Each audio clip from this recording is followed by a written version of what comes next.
Hello friends, welcome to my class अपनी पाठशाला। आप सभी का स्वागत है अपनी पाठशाला में। और हम राज्यों की बात कर रहे हैं और आज हम गुजरात राज्य के बारे में सारी जितनी भी जानकारी है, जितनी भी डिटेल्स है वो हम जानेंगे। इसके पहले हमने गोवा राज्य के बारे में सारी जानकारी बताई थी आपको, और आज हम गुजरात राज्य के बारे में पूरी जानकारी आपको बताएंगे। तो अगर हम स्टार्ट करें गुजरात से, तो जो गुजरात है उसकी लोकेशन क्या है? Located on the country western coast on the Arabian sea. कहने का मतलब है गुजरात राज्य जो है भारत के पश्चिमी तट पर स्थित है। मतलब उसकी जो लोकेशन है वो पश्चिम में अरब सागर के किनारे स्थित है। The coast line of Gujarat is 2340.6 kilometre long. अगर हम कोस्ट लाइन की बात करें, कोस्ट लाइन का मतलब क्या होता है? कोस्ट लाइन का मतलब होता है तटीय रेखा। मतलब जो समुद्र होता है, समुद्र किनारे, समुद्र से किनारे की जो लंबाई होती है किसी भी राज्य की, उसको हम कहते हैं कोस्ट लाइन या तटीय रेखा। तो जो सबसे लंबी तट रेखा वाला राज्य है 28 राज्यों में से, वो है गुजरात। और गुजरात की कोस्ट लाइन आप देख रहे हैं 2340.6 किलोमीटर लॉन्ग। इसे और कौन कौन से नाम से जानते हैं ये देखते हैं। Famous for jewel of western India. इसे पश्चिमी भारत का गहना भी कहा जाता है। पश्चिमी का गहना या पश्चिमी का रत्न भी कहा जाता है। Why Gujarat called as jewel of western India. क्यों कहा जाता है भारत का गहना, ये जानते हैं। क्योंकि जो गुजरात है वहाँ पर, ये जो गुजरात है ये वाणिज्य और व्यापार का एक केंद्र रहा है। और यहाँ पर इसकी जो आर्थिक स्थिति है वो सबसे बेटर रही है। अब वाणिज्य का मतलब क्या होता है? हमने कहा व्यापार और वाणिज्य का केंद्र रहा है। तो वाणिज्य का मतलब ये होता है कि यहाँ पर जो भी व्यापार से रिलेटेड जो भी कार्य हैं, यहाँ पर बाहर से लोग आते थे, यहाँ पर वस्तुओं का आदान प्रदान होता था। जो भी यहाँ जो ये गुजरात में जो सबसे ज़्यादा प्रोड्यूसर होता था, उन सारी चीज़ों का यहाँ पर आदान प्रदान होता था। मतलब दो या दो से अधिक लोग आते थे, व्यापारी लोग आते थे और यहाँ पर क्या करते थे? चीज़ों को आदान प्रदान करते थे। और इसकी जो आर्थिक स्थिति थी उस टाइम पर वो बहुत ही अच्छी थी। तो इसको हम आर्थिक गतिविधि के हिसाब से भारत, पश्चिमी भारत का गहना कहते हैं।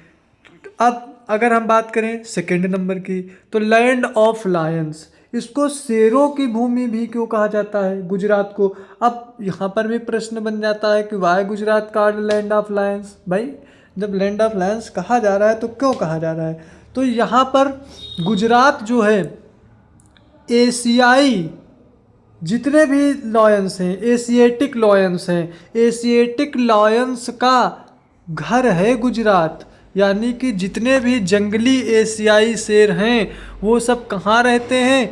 गुजरात में उनका निवास है।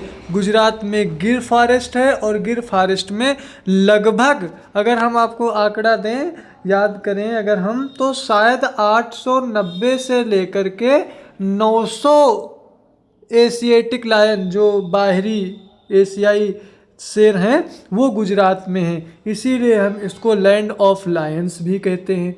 तीसरे नंबर पर आते हैं और बात करते हैं। कहता है हैज लॉन्गेस्ट कोस्ट लाइन। सबसे लंबी तटरेखा वाला राज्य कौन है? गुजरात है, जो आपने अभी सुन रखा है, देख भी रखा है।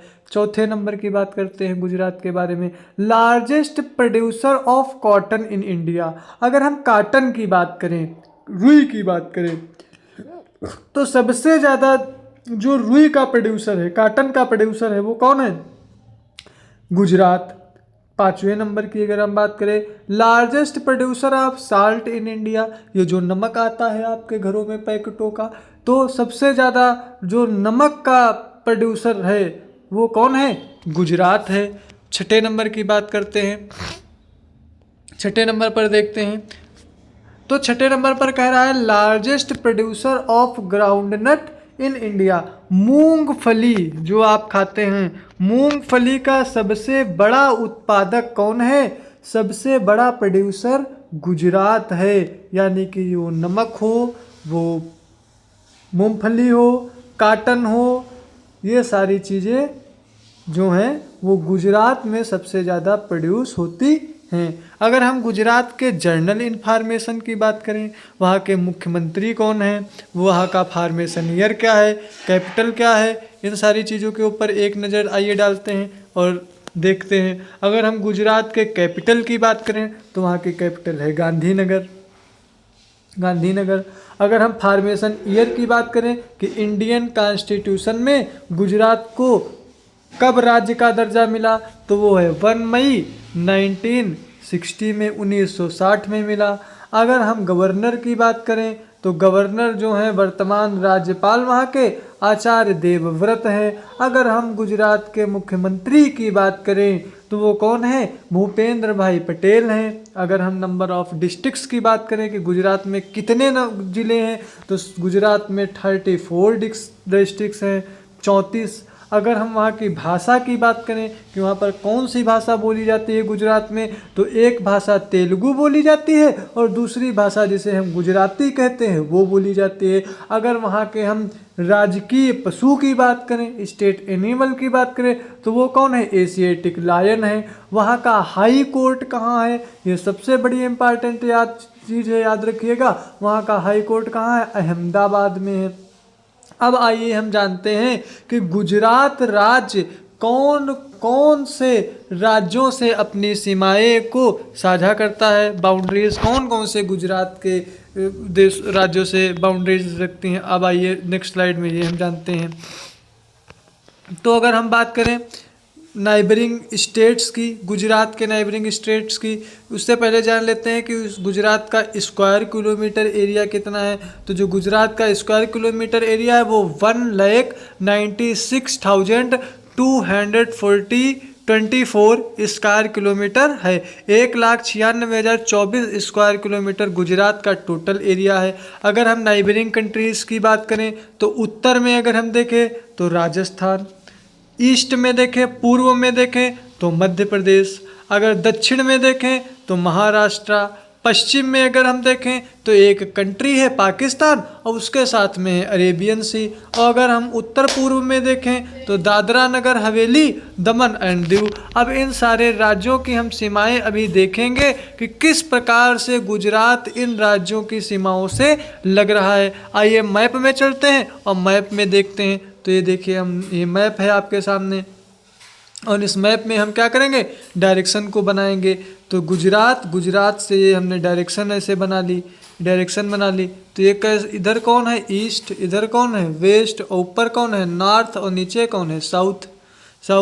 तो हमने बात की थी ईस्ट में, तो ईस्ट में देखिए, ये देखिए कौन है? मध्य प्रदेश है। राजस्थान कहाँ है? तो राजस्थान की जो लोकेशन है वो नॉर्थ में ना हो करके, अगर हम देखें तो ये राजस्थान में बीच में आ रहा है, तो इसकी जो लोकेशन होगी वो क्या हो जाएगी? उत्तर पूर्व हो जाएगी। क्या हो जाएगी? उत्तर पूर्व। यानी कि जो राजस्थान है वो सीमा लगाता है उत्तर पूर्व में। ये देखिए, ये राजस्थान, और ये देखिए ईस्ट में पूरा क्या है? ये मध्य प्रदेश की सीमा लग रही है ईस्ट में। और अगर हम वेस्ट में बात करें तो वेस्ट में देखिए पूरा नीला है, तो यहाँ पर क्या है? अरब सागर है, पूरा अरेबियन सी है।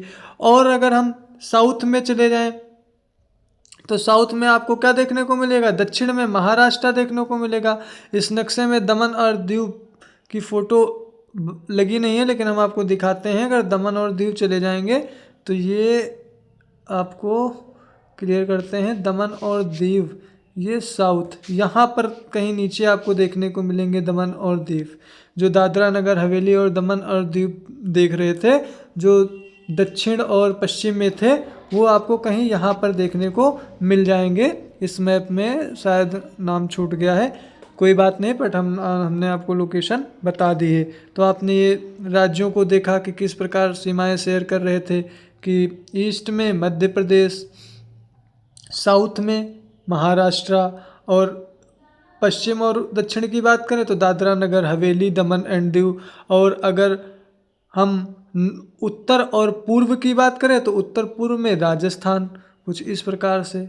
ये देखिए ईस्ट वेस्ट, उत्तर पूर्व में राजस्थान।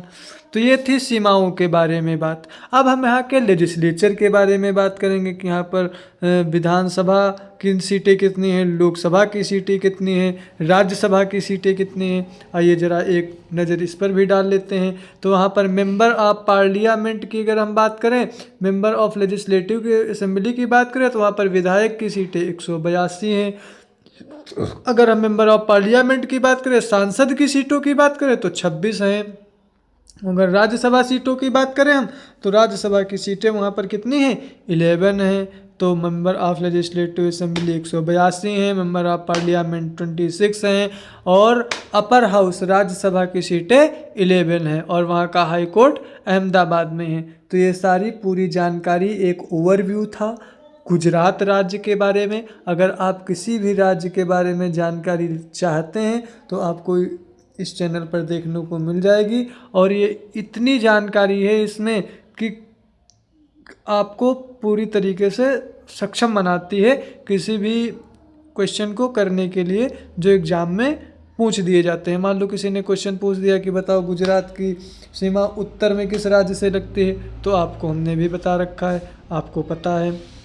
अगर कोई पूछ दिया कि गुजरात के लेजिस्लेचर में मेंबर ऑफ लेजिस्लेटिव असेंबली की सीट कितनी है, तो आपको पता होना चाहिए 182 हैं।